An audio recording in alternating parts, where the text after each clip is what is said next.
حضرت صالح علیہ السلام کی قوم، حضرت صالح نے تبلیغ شروع کی تو کہنے لگے پہلے معجزہ دکھاؤ. جی آج تو نہیں نا لوگ معجزے مانگتے، آج بھی لوگ کرامتے اور معجزے، اللہ معاف کرے، جو چیزیں معجزہ تو ہو نہیں نہ سکتا، لیکن آج بھی لوگ، آپ یقین کریں، کہتے ہیں یہ بڑی نمازیں پڑھتا ہے تو پھر بخشا کیوں نہیں گیا، پھر کیوں نہیں منو سلوہ کیوں نہیں اترا اس پر. حضرت صالح علیہ السلام سے کہنے لگے پہلے معجزہ دکھائیں. تو حضرت صالح علیہ السلام نے فرمایا اونٹ کہاں سے پیدا ہوتے ہیں؟ کہا اونٹنی کے بطن سے. فرمایا آؤ میں تمہیں پہاڑ کے اندر سے اونٹنی پیدا کر کے دکھاتا ہوں. کہاں سے؟ پہاڑ کے اندر سے. حضرت نوح ساتھ لے کے گئے تو پہاڑ کے اندر سے اونٹنی نکلی، اور اونٹنی بھی گابن تھی، اس کے پیٹ میں بچہ، اور اونٹنی اتنا دودھ دیتی تھی کہ ساری بستی دودھ پی جاتی تھی، پھر بھی دودھ بچ جایا کرتا تھا. لیکن حضرت نوح علیہ السلام نے فرمایا اب تم نے دیکھ تو لیا یہ اسے، یہ جتنا دودھ دے گی روٹی بھی اتنی کھائے گی. ایک دن تم سارے پانی پیو گے، ایک دن یہ سارا پانی پیا کرے گی. ایک دن تم سارے باقی جانوروں کو گھاس کھلاؤ گے، ایک دن یہ اونٹنی، اور اونٹنی کا نام کیا؟ ناقۃ اللہ، اللہ کی اونٹنی. کس کی اونٹنی؟ نام کیا ہے؟ اللہ کی. یہ اللہ کی اونٹنی ہے. تو حضرت نوح علیہ السلام کی اونٹنی فرمایا اس کی بے ادبی نہ کرنا. باز نہیں آئے لوگ، باز نہیں آئے. کہنے لگا جی دودھ دینا تو ٹھیک ہے، پر یہ جو سارا پانی پی جاتی ہے نا یہ صحیح نہیں، یہ جو ساری گھاس کھا جاتی ہے یہ نہیں ٹھیک. دودھ دینا تو ٹھیک ہے پر یہ نہیں صحیح. آپ نے فرمایا اسے کچھ نہ کہنا، اللہ کی اونٹنی ہے. میں کہا کرتا ہوں ان لوگوں نے ناقۃ اللہ کی بے ادبی کی. حضرت نوح علیہ السلام کی اونٹنی کی ٹانگیں کاٹ دی، صالح علیہ السلام کی. اور دیکھو اللہ بڑا بے نیاز ہے، اگر پیدا کرنا جانتا ہے تو حفاظت کرنی نہیں جانتا. لیکن رب کریم نے فرمایا نہ کرنا. انہوں نے ان کے پیر کاٹ دیے، کانوں پہ چھریاں لگائیں. اونٹنی جب مر گئی، اونٹنی اللہ تبارک و تعالیٰ کی وہ اونٹنی جب مر گئی تو حضرت صالح علیہ السلام کی قوم پر رب کریم نے زلزلہ بھیجا. اذا زلزلت الارض زلزالہا، جب زلزلے آئیں گے اور جب ان کا زلزلہ آنا زلزلہ آتا ہے نا، کیا کرتی ہے قوم؟ لا الہ الا اللہ، لا الہ الا اللہ، کلمے جاری ہو جاتے. بلکہ ایک دفعہ ایسا بھی ہوا کہ مسجدوں میں اعلان ہونے لگے زلزلہ آ رہا ہے. جو فجر کے لیے نہیں اٹھے زلزلے کے لیے وہ بھی اٹھ گئے. جن کا دعویٰ ہے نا میری سویرے آنکھ نہیں کھلتی، ان کی لگی نہیں کتنے گھنٹے، بعد میں بھی نہیں لگی. ٹی وی پہ اعلان ہوتے رہے کوئی نہیں آ رہا سو جاؤ چپ کر کے، لیکن آنکھ لگی. موت سے تو ڈرتا ہے، اللہ سے ڈرتا ہی نہیں. موت کا خوف ہے رب کا نہیں. زلزلہ آیا ساری قوم تباہ ہو گئی. بتاؤ اگر ناقۃ اللہ کی گستاخی ہو تو اللہ ناراض ہو جاتا ہے، اور اگر اولیاء اللہ کی ہو، اگر اولیاء اللہ کی ہو تو رب ناراض نہیں ہوتا. شرم نہیں آتی لوگوں کو داتا صاحب کی بے ادبی کرتے، شرم نہیں آتی لوگوں کو غوث اعظم کی گستاخی کرتے، حیا نہیں آتی جنہوں نے دین پھیلایا ان کی بے ادبی. میں درد سے کہتا ہوں، رو کے کہتا ہوں، اور اگر کلیجہ پھٹ سکے تو میں دکھاؤں زخم کتنے. ایک حج کے موقع پر ایک بابا جی، اس سال 4,80,000 روپے کا پرائیویٹ حج تھا، اور بابا جی کی کیفیت کمزور تھی، بیچارے بیمار تھے. اس کے باوجود وہ گئے. بوڑھے آدمی، جا کے بیٹھیے، بزرگ، اور کتنی مشکل ہے وہاں منا، مزدلفہ، عرفات، طواف زیارت، کتنا مشکل کام ہے طواف زیارت کرنا، طواف وداع کرنا. کس کٹھن سے حج کیا، بڑھاپے میں پیسے بھی لگائے. اور جب وہ روضہ رسول پہ گئے صلی اللہ، اور انہوں نے جا کے نبی پاک صلی اللہ علیہ وسلم کے روضے کی طرف منہ کر کے درود شریف پڑھا تو ایک ملا نے اٹھ کے کہہ دیا تو تو مشرک ہے. تو میری روح کانپی. میں نے کہا تجھے شرم نہیں آئی، حیا نہیں آئی؟ اس کی عمر دیکھ، کس بڑھاپے میں کہاں سے چلا کہاں آیا. یہ مشرک ہوتا تو کسی مندر میں جاتا، یہ مشرک ہوتا تو کسی گرجے میں جاتا. یہ مشرک نہیں، یہ مومن ہے. اور یہ وہ والا مومن ہے جس کے سینے میں دل جب دھڑکتا ہے تو خالی دھڑکتا نہیں، ساتھ وہ محمد عربی پہ درود و سلام بھی پڑھتا ہے. شرم نہیں آتی لوگوں کو؟ اتنی بڑی گستاخی کرتے. جو روضہ رسول پہ آیا مشرک ہے. میں نے تو ایک مولوی کو صاف صاف کہا تھا، میں نے کہا اگر میں مشرک ہوں تو نکالو، مشرک کا داخلہ تو یہاں ویسے ہی منع ہے. شرم نہیں آتی؟ اپنی زبان کا ایک پاس کرو کچھ. اتنا ظلم، اتنی بڑی فرقہ واریت امت میں، اتنا امت کو تقسیم کرتے ہو، تمہیں شرم نہیں آتی؟ جہاں سے اتحاد کا پیغام دینا چاہیے وہاں سے تم لوگوں کو فرقے کا پیغام دیتے ہو، ایک مقصود فرقے کی تبلیغ کرتے ہو۔ خدا رہا تو میں کہہ رہا ہوں ناقت اللہ کی بے ادبی پہ عذاب آتا ہے، تو اولیاء اللہ کی بے ادبی میں نہیں آتا۔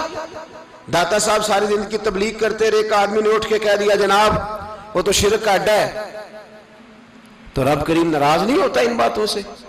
قوم لوط پہ بھی عذاب آیا، ہم جنس پرستی، مرد مردوں سے بدکاری کرتے، حضرت نوح نے سمجھایا کہ یہ کام درست فطرت کے خلاف ہے، یہ کام درست نہیں۔ جب انسان یہ کام کرتا ہے تو زمین اور آسمان کانپتے ہیں۔ اب میں کیسے کھول کے بتاؤں، میرے پاس اعداد و شمار ہیں کہ پاکستان کے اندر اس کام کی کیفیت کیا ہے اور کس طرح کر کے لوگ، میں تو رونا روتا رہتا ہوں داڑھی کا۔ لوگ کئی دفعہ کہتے ہیں حضرت صاحب پہلے بھی آئے تھے تو داڑھی کی بات، پھر بھی آئے تو داڑھی کی بات، تو میں رونا روتا ہوں۔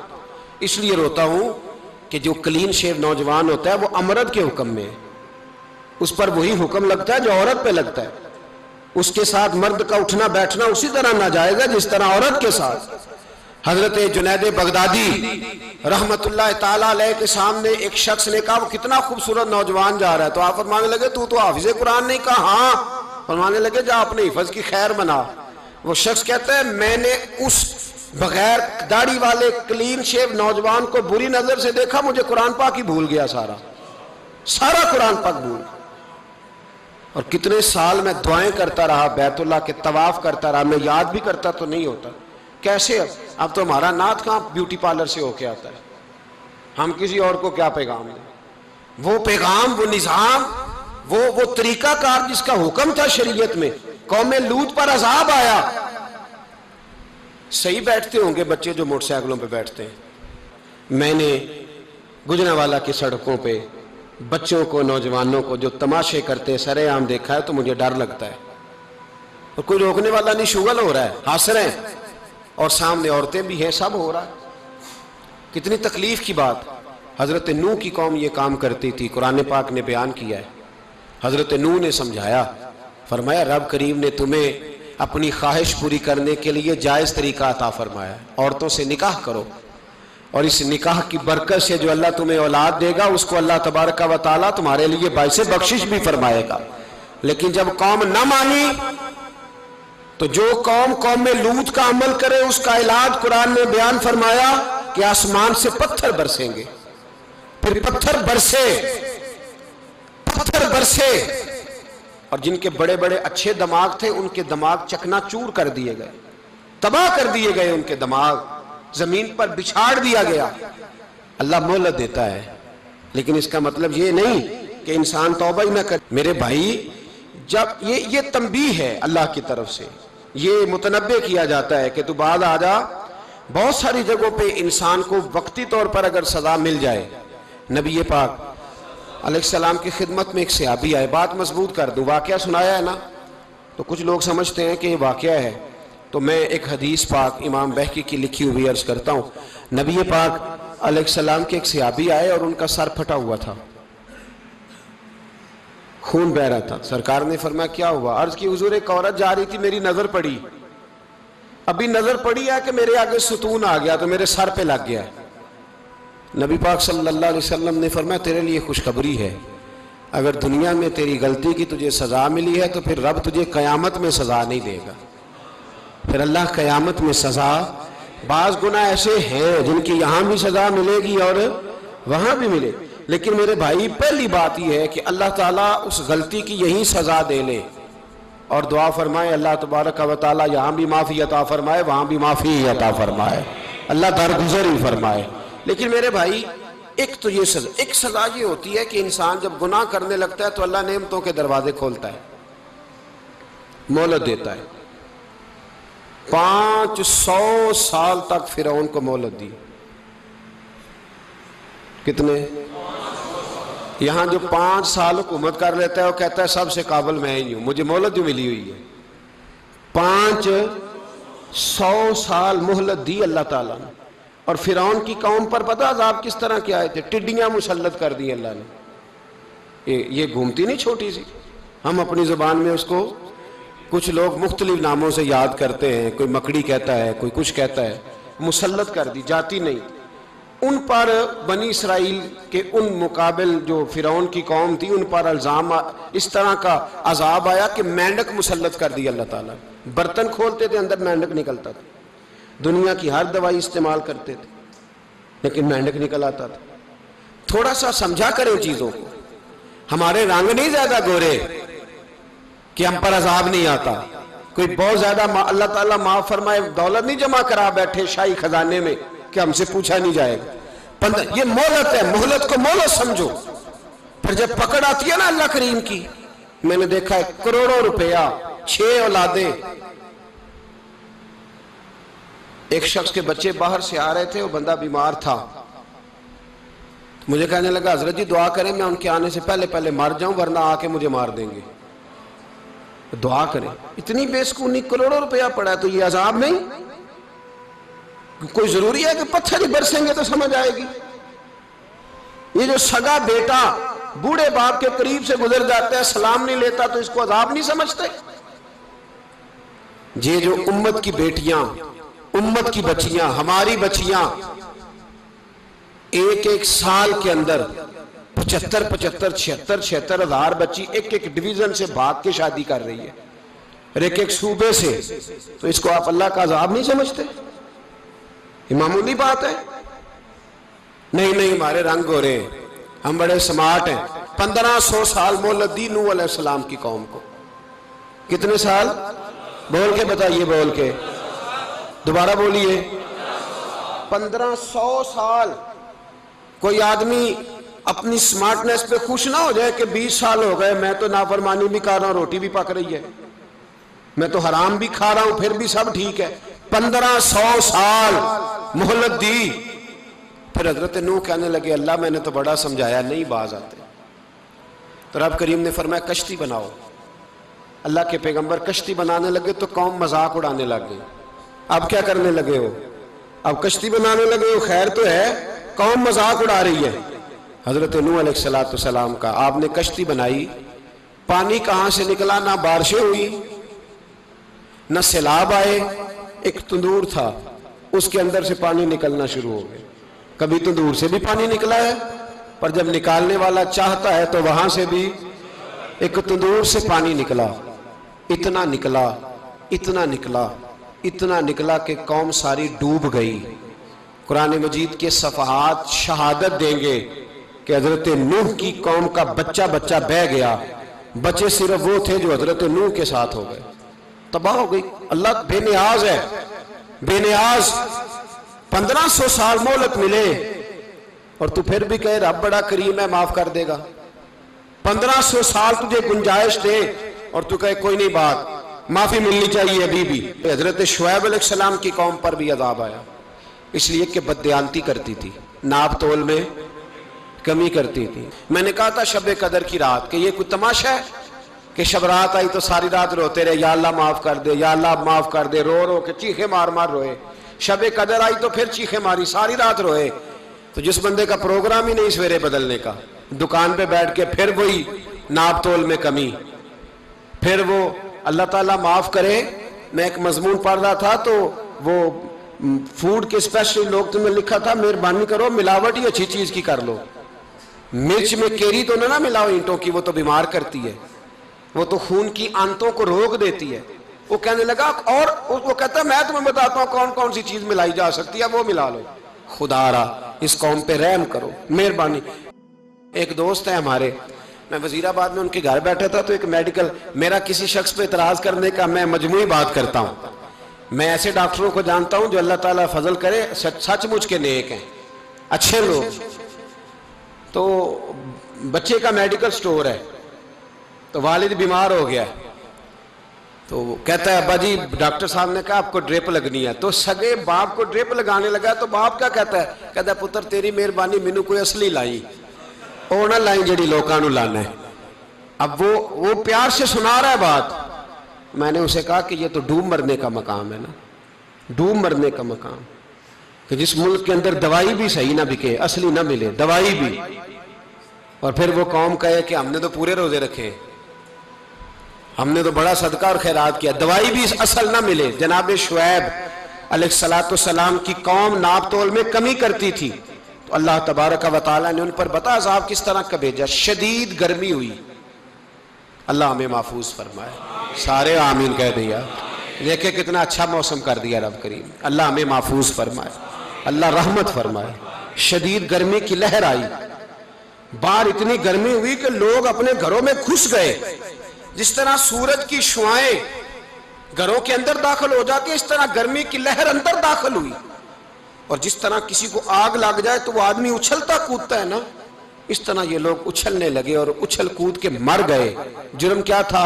ناپ تول میں کمی کرتے۔ حضرت داؤد کی قوم بھی تباہ ہوئی، جرم کیا تھا؟ ہفتے والے دن مچھلیاں نہیں پکڑنی تو یہ پکڑتے تھے۔ حکم ہے نا مسلمان کو نماز کے ٹائم کوئی اور کام نہیں کرنا، نماز پڑھنی ہے۔ تو میرا خیال ہے مسلمان تو فٹافٹ آ جاتے ہیں، سارے ہی پہنچ جاتے ہیں نا مسجدوں میں۔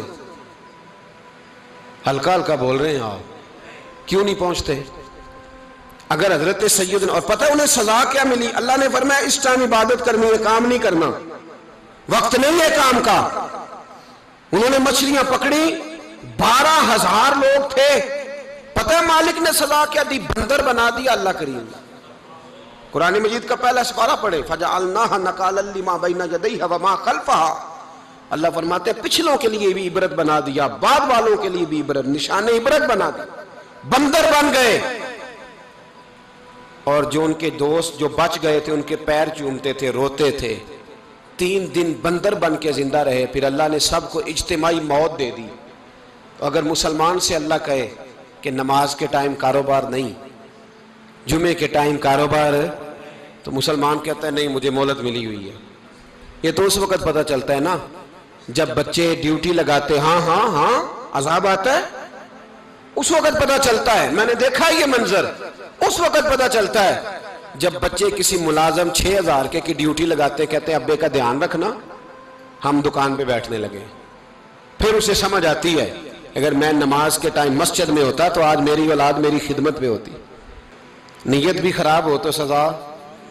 حضرت رومی کہتے ہیں کہ ایک بادشاہ کو پتہ چل گیا کہ ایک آدمی نے بڑا اچھا باغ لگایا ہے، خوبصورت باغ ہے، مالٹے کا، کنوں کا باغ، بڑا پیارا۔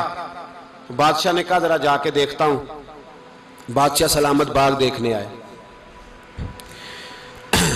تو اب وہ مزدور آدمی تھا، عام آدمی تھا جس نے باغ لگایا، کسان تھا، اس کو کہا کہ چند کنوں توڑ کے لایا تو بڑے پیارے لگے۔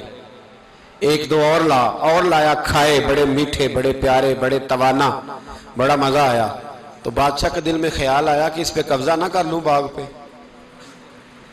ہمارے ہاں نا کرائے پہ دکان دیتا نا مالک، تو جب کسی غریب کی چل جاتی ہے کہتا ہے تو خالی کر، میں نے خود ڈال لی ہے، چل گئی نا اس کی۔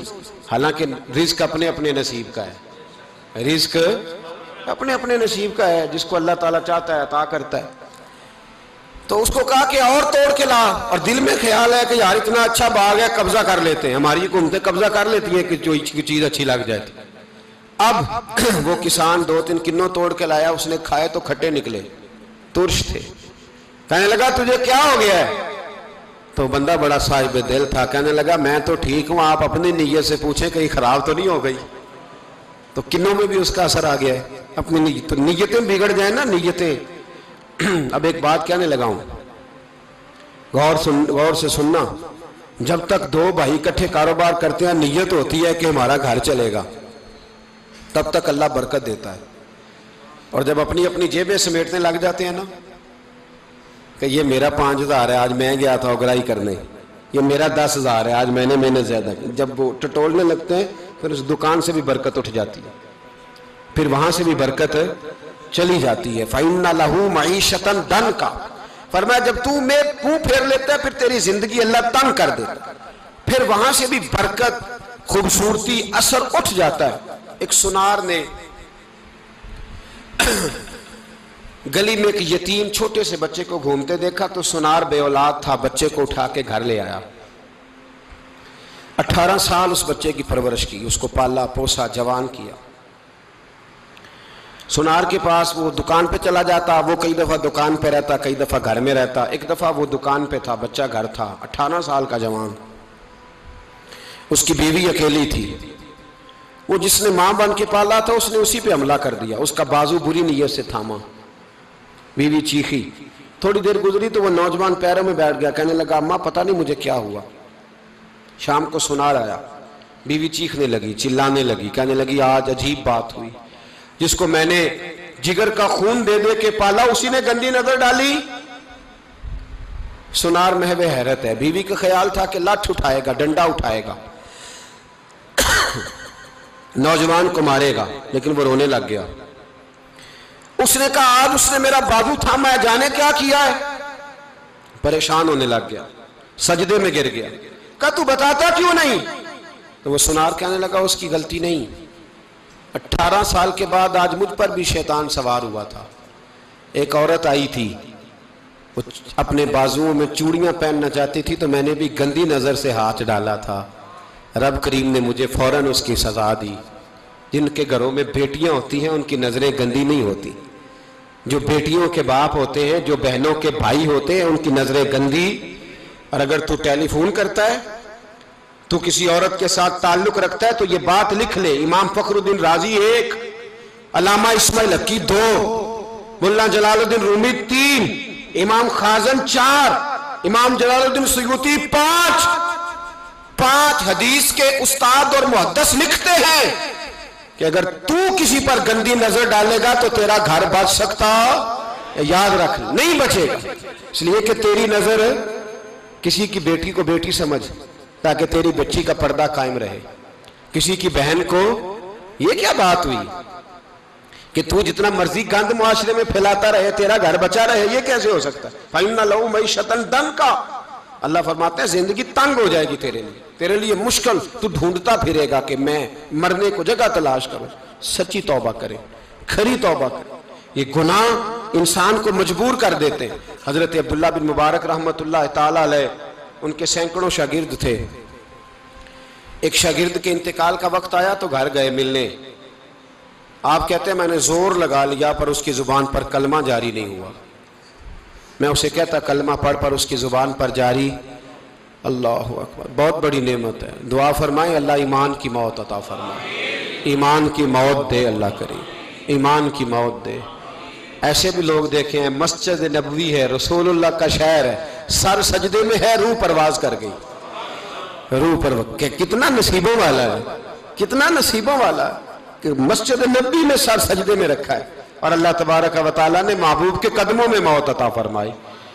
تو حضرت عبداللہ بن مبارک کہتے ہیں میں نے اس کو کہا کلمہ پڑھ تو اس کی زبان پہ جاری نہیں ہوتا. میں بار بار کہتا تو وہ منت کرتا، کہتا حضور میں کوشش کرتا ہوں جاری نہیں ہوتا. فرماتے میں پریشان ہو کے اٹھا، ابھی میں دروازے پہ پہنچا تھا اس نے چیخ ماری اور روح پرواز کر گئی. بچے رونے لگے، بیوی رونے لگی. تو میں نے اس کی بیوی سے کہا کہ یہ جرم کیا کرتا تھا، اتنا بڑا پاپی پہ کلمہ جاری نہیں ہوا. اس کی زوجہ کہنے لگی حضرت جی 2 گناہ تھے اس کے. ایک تو یہ شراب کا عادی تھا، روکتی تھی باز نہیں آتا تھا، اور دوسری بات یہ کہ یہ اپنی اماں کا نافرمان تھا. وہ 2 گلیاں چھوڑ کے رہتی ہے، یہ کبھی ملنے نہیں گیا تھا. اس بوڑھی کا کلیجہ اس کی طرف سے بڑی تکلیف میں تھا. تو حضرت عبداللہ بن مبارک کہنے لگے جا تو بھی دعا کر اور اس کی ماں کو بھی کہہ دعا کرے کہ یہاں تو یہ کلمہ نہیں اسے نصیب ہوا، اللہ کرے اللہ آخرت کی منزلیں اس کی بہتر فرما دے. میرے بھائی ایسے گناہ حضرت مالک بن دینار نے توبہ کی انہوں نے. کس طرح؟ فرماتے میں نشے کا عادی تھا، کسی نے مجھے کہا کہ بطور دوائی شراب پی لو تو میں نے پی لی. نشے کا عادی تھا، شراب پیتا تھا. اللہ تعالیٰ نے بڑی منتوں اور کوششوں کے بعد، منتوں کے بعد ایک بیٹی عطا فرمائی.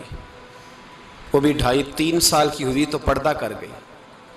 کہتے میں اس کی قبر پہ بیٹھ کے گھنٹوں روتا. شراب کا عادی تھا. ایک دن سویا تو خواب دیکھتا ہوں کہ میرے پیچھے ایک بڑا سانپ لگ گیا ہے، اور سانپ جب منہ کھولتا ہے تو انگارہ نکلتا ہے. میں پھر دعا کرتا ہوں اللہ ہمیں معاف فرمائے، اللہ ہم سے درگزر. میں کچھ قبرستانوں میں جاتا ہوں تو میں سانپ بچھو پھرتے ہوئے دیکھتا ہوں، ڈر آتا ہے کہ ہم یہاں آنے والے ہیں. یہ لوگ کہہ رہے ہیں کہ تمہاری تیاری ہے، کسی وقت بھی اعلان ہو جائے گا کہ چلو بھائی چلو فلاں صاحب کا جنازہ ہے، اٹھو۔ لوگ کہتے ہیں جلدی کرو، اور ایک کونے میں ایک شخص یہ بھی کہتا ہے کہ دیگ بھی رکھ لو، مہمان بڑے جمع ہو گئے۔ اور ایک کونے میں لوگ یہ بھی کہتے ہیں کہ برف ٹھنڈی لے آؤ، لوگوں نے پانی بھی پینا ہے۔ پہلے اعلان ہوتا ہے کہ فلاں فوت ہو گیا، پھر اعلان ہوتا ہے جنازے کا ٹائم ہو گیا، پھر اعلان ہوتا ہے جنازہ اٹھایا جائے گا، اور پھر بات ختم ہو جاتی ہے۔ پھر کل من علیہ فان، پھر کوئی نہیں پوچھنے آتا، ختم ہو گئے، قصہ ہی ختم ہو گیا، ان لوگوں کی کہانی مٹ گئی، ختم ہو گئے، بڑے بڑے کج کلا، کوئی پوچھنے والا نہیں۔ موت کا راج ہے، راج ہے موت کا راج، موت راج کرتی ہے بس، اور کسی کا راج نہیں، وہ راج کرتی ہے، جدھر جاتی ہے اسی کا راج ہے، راج کر رہی ہے۔ تو حضرت مالک بن دینار کہتے ہیں قبرستان میں نے دیکھا، میں خواب دیکھتا ہوں، بڑا اژدہا، اس کے منہ کے اندر آگ میرا پیچھا کر رہا ہے۔ کہتے ہیں میں خواب دیکھ رہا ہوں، میں دوڑا، لیکن وہ اژدہا جب میں دوڑا تو میرے آگے آ کے کھڑا ہو گیا۔ میں مشرق کو دوڑا تو وہاں بھی آ گیا، مغرب کو دوڑا تو وہاں بھی آ گیا۔ جناب مالک بن دینار کہتے ہیں ایک بوڑھا شخص کمزور مجھے بچانے آیا، پر اس اژدہا نے پھونک ماری تو وہ بوڑھا آدمی دور جا گرا۔ کہتے ہیں میں چیختا تھا، چلاتا تھا، ایک پہاڑی پہ میں بھاگا گیا تو وہاں مجھے میری بیٹی ملی، مجھے فوت ہو گئی۔ وہ اس اژدہے کے آگے اس نے یوں ہاتھ کیا تو اژدہا پیچھے بھاگ گیا۔ میں نے بیٹی کو گود میں اٹھایا، میں نے کہا بیٹی یہ کون تھا؟ کہنے لگی ابا یہ تیرا برا عمل تھا، یہ تیرا برا عمل تھا، یہ تجھے کھا جاتا اگر میں نہ ہوتی۔ تو کہا یہ بوڑھا جو مجھے بچانے آیا یہ کون تھا؟ کہا یہ تیرا اچھا عمل تھا، پر کمزور بڑا تھا، تھوڑا تھا، یہ تیرے برے عمل کا مقابلہ کرنے کی ہمت نہیں رکھتا تھا۔ حضرت مالک بن دینار کہتے ہیں میری بیٹی نے خواب میں میری داڑھی پکڑ لی اور کہنے لگی ابا میں چاہتی ہوں تو صحیح ہو جا، ایسا نہ ہو کہ پھر تیرے پیچھے یہ اژدہا لگ جائے۔ حضرت مالک بن دینار کہتے ہیں جب میں سو کے اٹھا تو میری داڑھی آنسوؤں سے بھری ہوئی تھی، پھر اس کے بعد میں نے توبہ کی، اس طرح کی توبہ کی کہ پھر میں نے کوشش کی کہ دوبارہ میں اپنے رب کی نافرمانی نہ کروں۔